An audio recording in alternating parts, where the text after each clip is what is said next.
Я не буду представлять свою компанию, ожидаю, что вы нас знаете. Если какие-то вопросы, мы можем обсуждать во время обеда.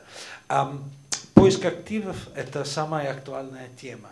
В Украине, в пространстве СНГ, мне очень легко продать поиск активов как проект, потому что понятно, кто-то вам должен серьезные деньги, он в Украине или в России говорит, что просто денег нет, а на Фейсбуке видно, что он открывает лыжный сезон в Куршевеле. Вопрос, как он живет в Куршевеле. Да? Значит, это очень просто продать такой проект, очень трудно грамотно делать этого проекта и очень трудно найти активов, потому что мы все понимаем, что в Куршевеле,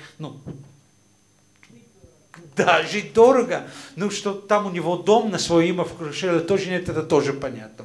Значит, как это делается? А самое трудное, это объяснить местным клиентам, что я не буду нарушать закон для вас. У меня, извините, каждый день придет запрос от адвокатов, не от вас, Виталий, вы хороший, придет запрос от адвокатов, слушай, Алекс, ты скролл, ты все можешь, давай нарушай закон, они мне про это не говори, пожалуйста, и потом как-то решим, да, а я объясню, что я объясню, ребята, я итальянец вообще, который родился в Советском Союзе, но я американская компания, я для вас, я для никого буду нарушать закон. Как быть, как дальше? 50% клиентов, конечно, упадает сразу, да, и говорят, нет, я с тобой не хочу работать, а что делать с остальными?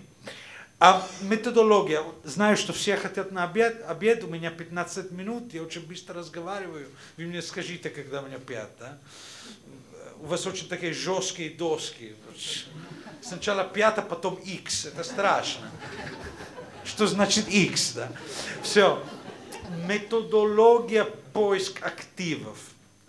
Местные клиенты не любят такой подход. Они говорят, слушай, мне все равно, какая у тебя методология, скажи сколько и скажи, как быстро ты найдешь активов.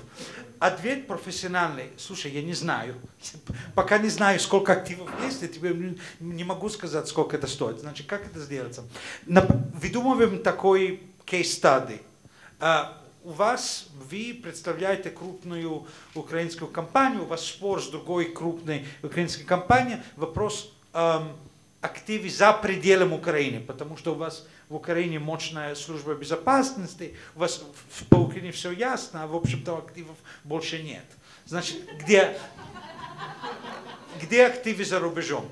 Вы ко мне приходите, и вопрос такой. Где вы подозреваете, что есть активы за рубежом?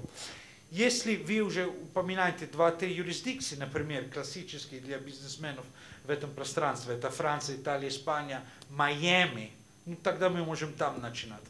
Или ты начинаешь из глобального анализа открытых источников, а потом ты уже в этих юрисдикциях, где есть какие-то следы, ты начинаешь с углубленным анализом открытых источников. Обычно в такой первой фазе мы смотрим в 3-4 юрисдикции, и мы иногда уже проводим такие маленькие оперативные мероприятия, но клиенты всегда хотят сразу оперативную работу, потому что это, как перевести секси по-русски? Не переводится. Не переводится. Все хотят сразу оперативную работу, потому что это, кажется, интересно. Мы все смотрели фильмы, а потом вообще родственники в СБУ, значит, вот это от нас хотят.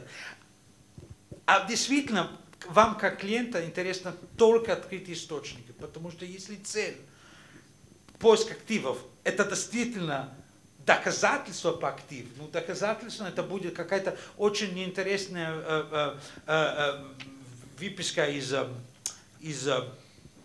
реестра компании или реестра имущества. Уже 5 минут. Я даже себе не представил, не знаю. Хорошо.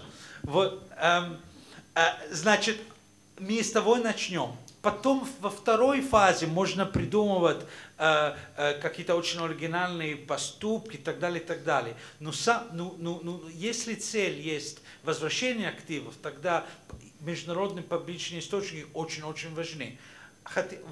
Я буду буду наших юристов здесь порадовать, что такую мероприятие без адвокатской конторы невозможно. Потому что когда цель это возврат активов, ну, возврат активов же через судебное решение, обычно, вот да, обычно, давайте вот так скажем, ну тогда судебное решение через адвокатов. Адвокаты нам, как разыскной компании, должны объяснить, какие-либо доказательства интересны. Интересны ли только активы, которые напрямую связаны с фигурантом, или интересны тоже активы родственников. Давайте это все неинтересно, давайте. Вот этот мой последний слайд тогда. Это классическая схема взаимодействия нашей компании, юридической компании. Субъект, ну, местный олигарх, достаточно классический. Что компания, как и наша, может найти легальным путем, а я это подчеркну, ну, имущество его и родственников. Там на соцсетей детей будет очень интересная информация, где они тусуются, это тоже интересно. Значит, если вы местный олигарх, надо запретить вашим детям там на Инстаграме, всем показать, как ты крутой. И так далее, и так далее. Значит, есть это, значит, имущество и активы, и доли в компании. Это все можно легко или нелегко найти. Конечно, надо знать, например, есть такие, у меня был такой предмет, мы делали очень большой asset trace, ну, там в 15 стран ничего не нашли, а клиент придет и говорит, а ты не нашел виллу в Израиле?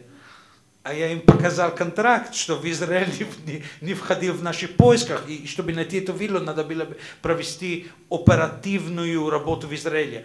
А клиент зря нам не говорил, что он имел эти следы. Если бы он нам говорил, мы могли бы найти эту виллу. Ну ничего. А вот коробочку красную, не знаю, если видна, это уже интересная тема про банковский счета и бенефициаров офшорков. Там легальным путем, без решения суда, нельзя. Мы так не работаем. И не в ваших интересах, чтобы кто-то нарушал законы и получил эту информацию без решения суда. Мы все понимаем, что на оперативном уровне эта информация доступна, но там надо уже работать через судебных решений. Остались 2 минуты, я готов принимать вопросы.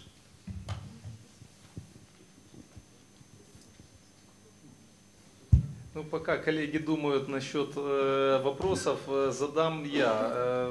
Были ли случаи, насколько часто, ну, с Инстаграма, наверное.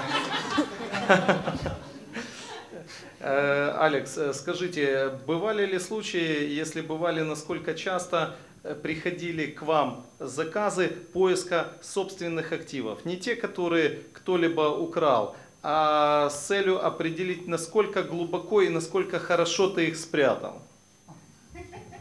Интересный вопрос. Из Украины приходили. Из Украины приходили, это очень интересно. Ну, конечно, мы говорим, что, ну да, надо определиться, если ты работаешь на правую сторону. Ну, да, есть, и это очень-очень интересно, потому что, вы понимаете, если, ну, активов можно найти, если активы есть. Вопрос такой, а если все в наличии в офшорном банковском счету нет на твое имя, тогда это очень трудно найти. Я вам даю такой предмет, борьба между олигархами, это уже в России, да? К нам приходят, мы делаем поиск активов, ну, найдем компанию.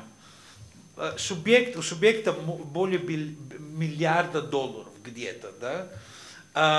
Клиент от меня хочет банковских счетов, и говорю, ребята, я вам же объяснил, я этим не занимаюсь, да? Он говорит, да, ты такой слабый, без проблем, я сам решу, хорошо. Он сам решит, мне показывает результаты. Он платил очень много денег в какой-то фирме, получил 12 счетов. Знаете, сколько денег они нашли? 9000 евро. Понимаете, это стыдно. Проблема какая? Что у никого есть уже на сегодняшний день счета, средства на собственное имя. Но это просто не так. Тогда надо понимать. А в имена мамы и супруги тоже больше нет. Ну, понимаете, это не 90-е годы, значит, подход другой должен быть. Спасибо, Алекс, за доклад.